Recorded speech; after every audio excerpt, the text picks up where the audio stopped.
business confidence across the world has fallen at the start of the new year, and that's the finding of a Grant Thornton global survey. But businesses in India are the most optimistic. I spoke with Ed Nusbaum, the global CEO of Grant Thornton, and started off by asking him if 2015 is likely to be a tougher year when compared with 2014. Listen in. Well, I think overall from the world economy, I would say yes. That's certainly what our business leaders are predicting, but not significantly. I mean, there's a lot of positive trends out there. The U.S. economy continues to be very strong. The U.K. economy is even stronger, and so we're seeing positive signs there. So while the business leaders that we surveyed are predicting less growth and less profit growth in the U.S. and in the eurozone, and in China as well, slower growth and profitability, the economy remains relatively solid in the U.S. and even in China, where the GDP continues to grow. The bigger concern is the eurozone and the impact of that. Nobody really knows, but it's been flat. Certainly in most of the eurozone, places like France are even down. Concerns in Germany. So I think there's cautious optimism as we go into 2015, but very strong optimism right here in India. Ed, you were talking about the concerns facing the eurozone, and the market is seeing an increased amount of volatility because of the possibility of Greece's exits and the elections. Are geopolitical risks showing up in your report as a key cause of concern, and is global volatility likely to continue? Yeah, absolutely. Geopolitical risks are always a major cause of concern, whether it was the Arab Spring years ago.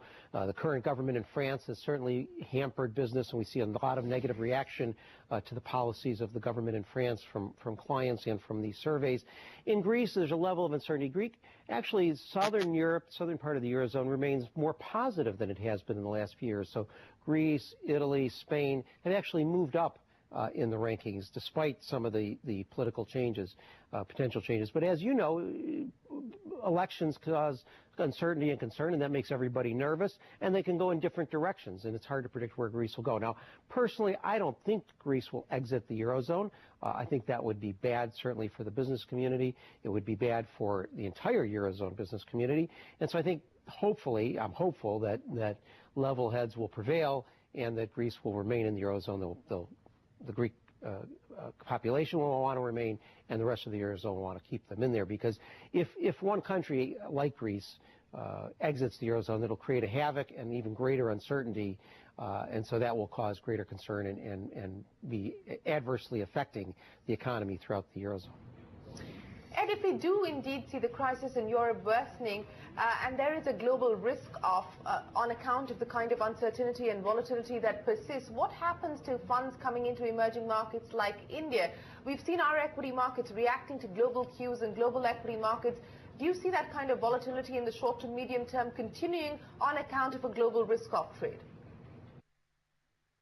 Well, I think there will be volatility, and it's caused by a lot of different things. It's the geopolitical aspects, but it's also the price of oil dropping. That certainly has an impact on the volatility, and it's hard to predict. While all economists would say, and we would certainly agree, that a drop in the oil prices helps countries like India because they're net consumers of oil and gas, but nevertheless it has both a positive and negative impact and creates greater volatility. I think in the eurozone, the people are looking for, continue to look at Germany for stability, and they've provided that stability over the years, and hopefully will continue to provide that. And certainly our surveys show that Germany does continue to provide a level of stability and continued growth, which should keep the eurozone solid. I personally am generally positive about the economic outlook for 2015, but it's a cautious optimism. I think our surveys show that people do expect both revenue and profits to go up. Maybe not quite as fast a pace everywhere as they have been in the past, but it's a cautious optimism because of the volatility, because of some of the uncertainties that are out there, both geopolitical and in various aspects of pricing of natural resources. Well, if you're cautiously optimistic about the economy in 2015, what does the survey that Grant Thornton has done show as far as China is concerned? That continues to worry investors. How significant is the slowdown in China? And do you anticipate that it is likely to be exacerbated? What does the survey show up? Business leaders are less optimistic than they were a year ago or even last quarter about their businesses and about the economy overall, but it's a slight dip. It's not a massive dip. I think the Chinese government is addressing some of the issues. They're biggest issue, or one of the big issues in China, of course, is pollution, and I think the government is trying to address that issue. But it's a level of uncertainty. We have, relatively new government there as well. And so there's a level of uncertainty associated with the relationship with Hong Kong versus the mainland. All of these things create some tension throughout the system. But overall, the Chinese business leaders still are generally optimistic, not nearly as optimistic as they are here in India, but still generally optimistic. And we are seeing solid GDP growth in India, perhaps not as fast as it once was, but that's sort of by design. It's a sustainable growth. And of course, the changes in the Chinese economy are based more on consumer and domestic needs rather than export. And so that's a big shift in how the Chinese economy has evolved over the last couple of years, moving from an export-driven economy to a more domestic-driven economy based on the consumerism of the population. My final question to you, Ed, about the strength of the recovery in the U.S. Most people anticipate that the U.S. is perhaps going to be the brightest spot as far as global growth is concerned in 2015. Of course, besides countries like India, where do you stand on the recovery that we're seeing in the U.S.?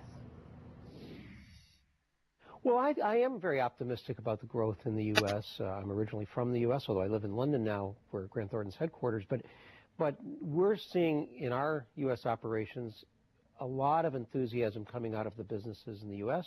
and continued growth and continued investment in R&D, in new equipment, all of the right steps. And what we're seeing is that companies are looking for ways to continue to expand. Mergers and acquisitions are up.